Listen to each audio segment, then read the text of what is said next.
Paul na dahil.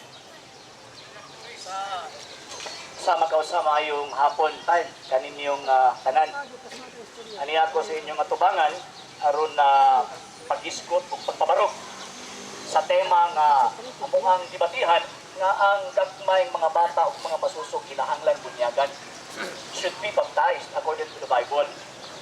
Kunya kini man gud nga tema, actually gihagit ko niya nanawag sa cellphone, nag-text, grabe yun ang tawag ng hagit. Kaya katong ako mga nanghagit, dito pa sa Davao, katong ako'y nanghagit, uliwa mo gud niya, ikaw mo gud sa ni atras di ato kong balay, kunya pagkahuma nagpabalita, nga di sila mudayon, kay kuno amo daw ko ng permit, pero part lagi hapon to, nga ni atras sila nagdebate.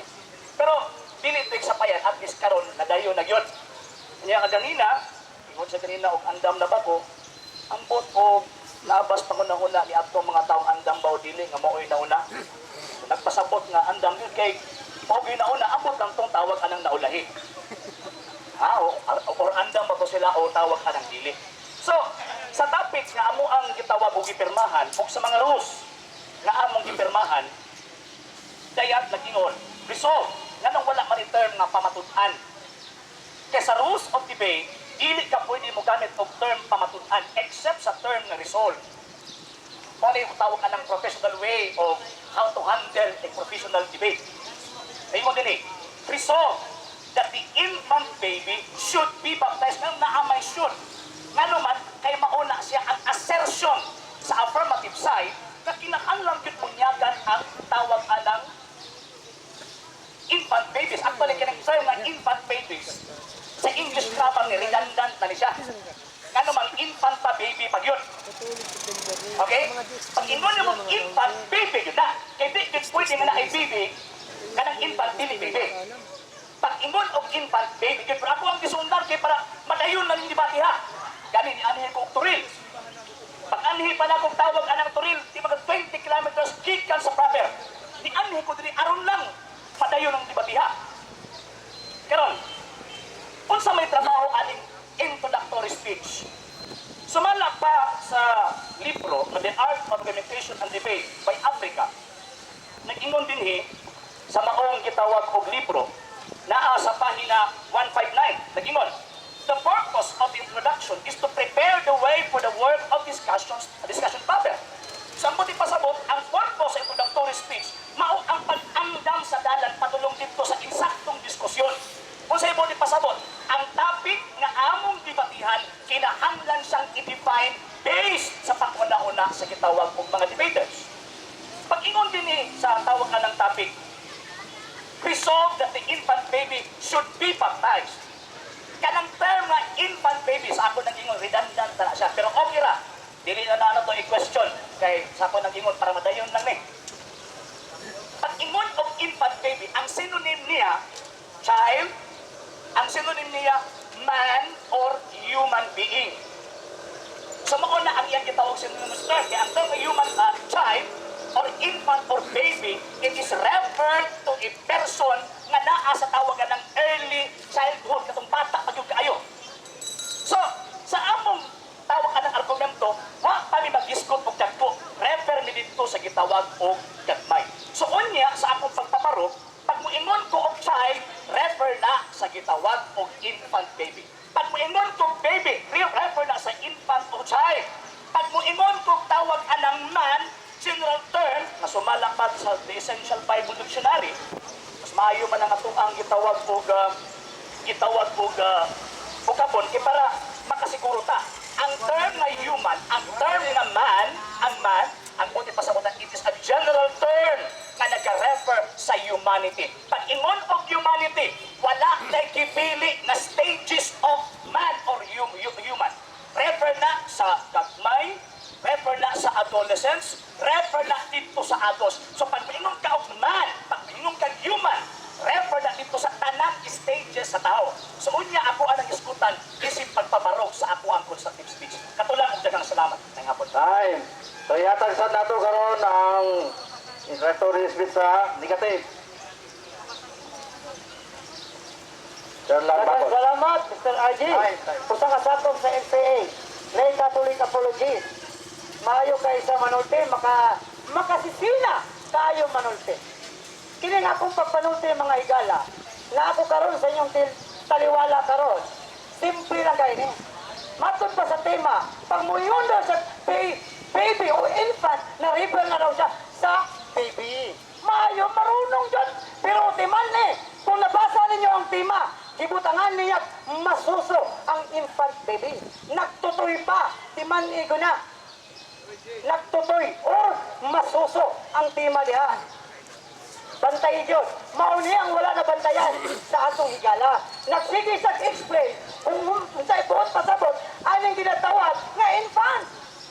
Pero bago niya na magpasabot, bahin sa atong tema, sa atong kahibalo, magpaila-ilas ako. Kung sa Diyos ang ako ang side. Ako diya si Mr. Bacos, Sir Lando Bacos, o sa ka-defender sa Christian religion.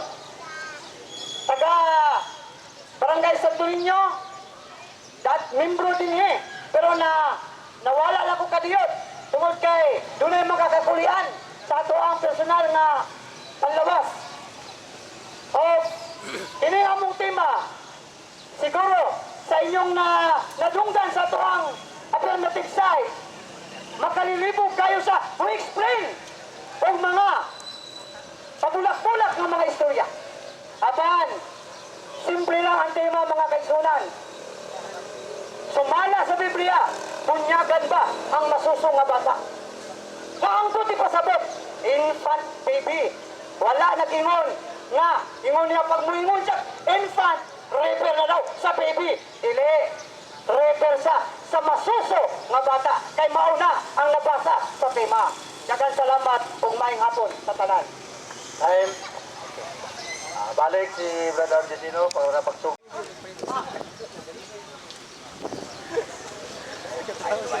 Daghang salamat sa kuwang kaatbang o sa dili pa ko mohatag sa akong pagpabarog na himuot ko sa gingon sa akong kaatbang ang kana ko nung infant dili ko daw kuno na ang masuso. Ampun mo sa in-English ni ana. Ampun na nga, pero ang dictionary, imo niya, patakar daw kuno ko. Pero ang dictionary, nag-ingon din Webster New College Dictionary. Nag-ingon din naa sa page 194. Nag-ingon child, a baby or infant. Ang sa ni akong amigo, kung asa niya gikuha na iyang definisyon. Infant mo, dili na masuso. Ang suso, ginuho ko. Sa man nagkalakaw-lakaw ng infant ma? Pero, sige lang. Ato lang tong tawag anang pasagdan. Ano man, kaya dinihimang ko sa atong topic. The infant baby should be baptized. Pag-ingon og infant, pag-ingon og baby, synonym ng duha ka ng term og nga infant o term na gitawag og baby. So, nganong ni parog man kung isip afirmatibo nga ang gagmay mga bata o katong gitawag og mga masuso or infant baby kinahanglan siyang bunyagan. Ano man kay ang Kristo mismo sumala sa gitawag og balaang kasulatan, gamiton ko ning Biblia nga protestante, Oxford Cambridge, the New English Bible, naa sa St. Matthew chapter 28 verse 19. Nag-ingon ang gitawag og balaang kasulatan. Sumala pa dinhi. Go forth therefore and make all nations my disciple. Baptize men.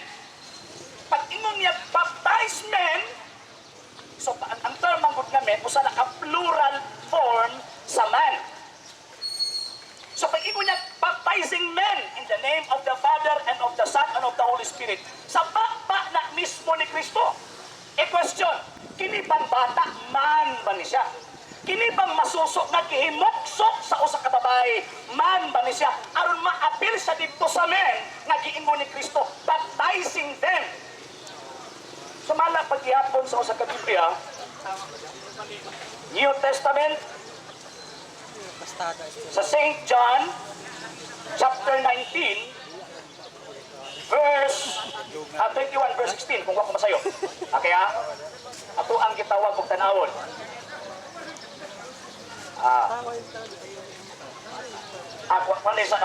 Sorry. Chapter 16, verse 21, rather. A woman, when she is in labor, had sorrow, because her hour is come. But when she hath brought forth the child, third child,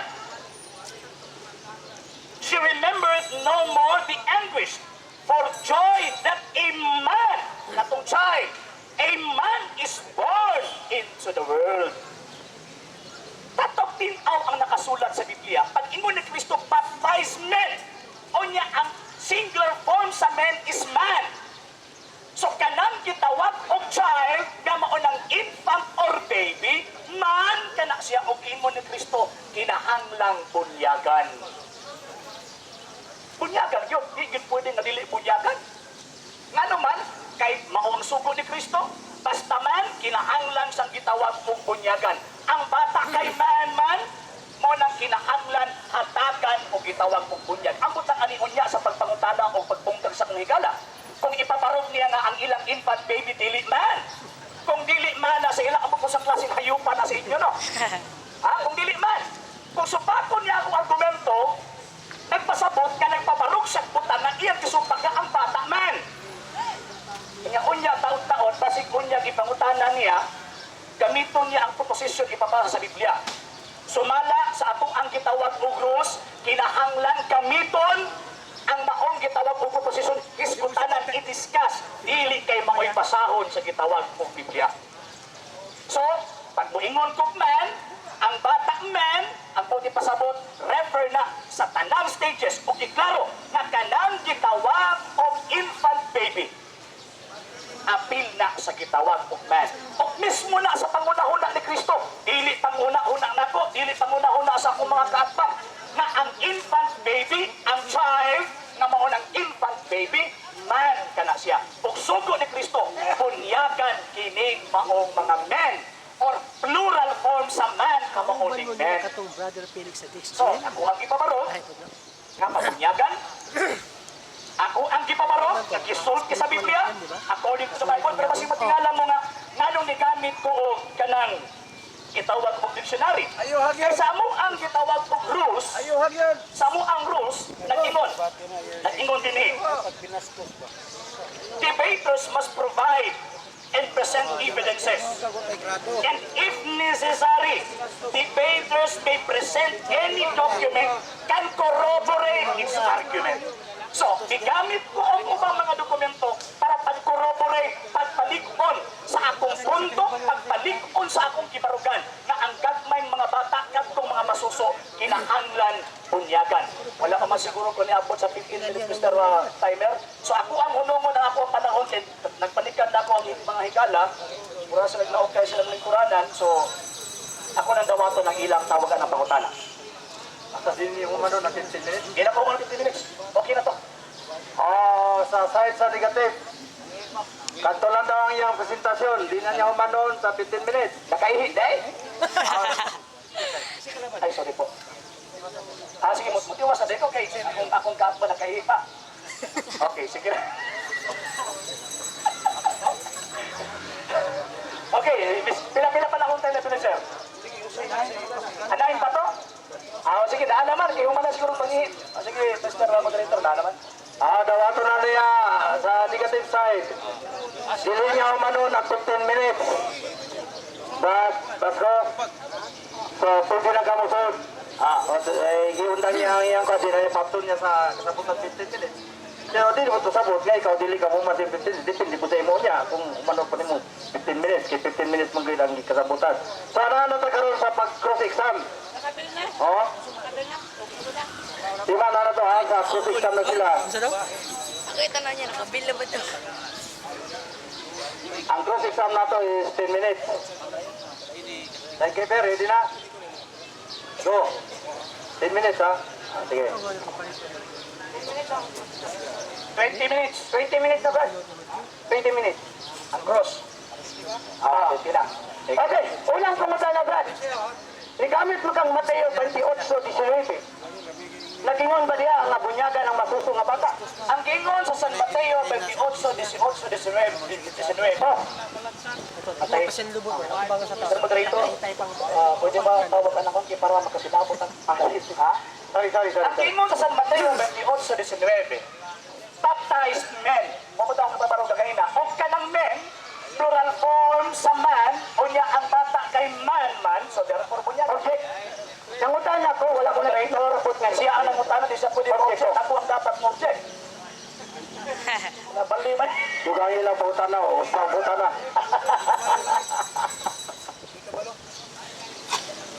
Nawa na spasing.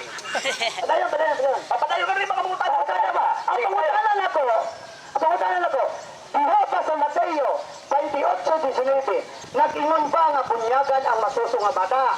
Tupad! Sa ako ng gingon, ang gisulti sa 28-19, baptized men. Sa ato pa, wala. Ay, patupad ka sa ako. Patupad ka sa ako. Ayaw sa kong tawag ka sa pawik, kinasa ito ang rules eh. Di ba? Sige. Ang gingon sa 28-19, baptized men. O kanang men, refer na sa dagko, apil ng dagtang masuso. O ang masuso kay man, so apil sa men, o ng bunyagan. Okay. Lain pangutanan. Ay, salamat. Kaingon man ka diha sa Mateo 28:19. Nag-ingon ba diha nga apil ang masuso nga bata? Doon na ba apil diha?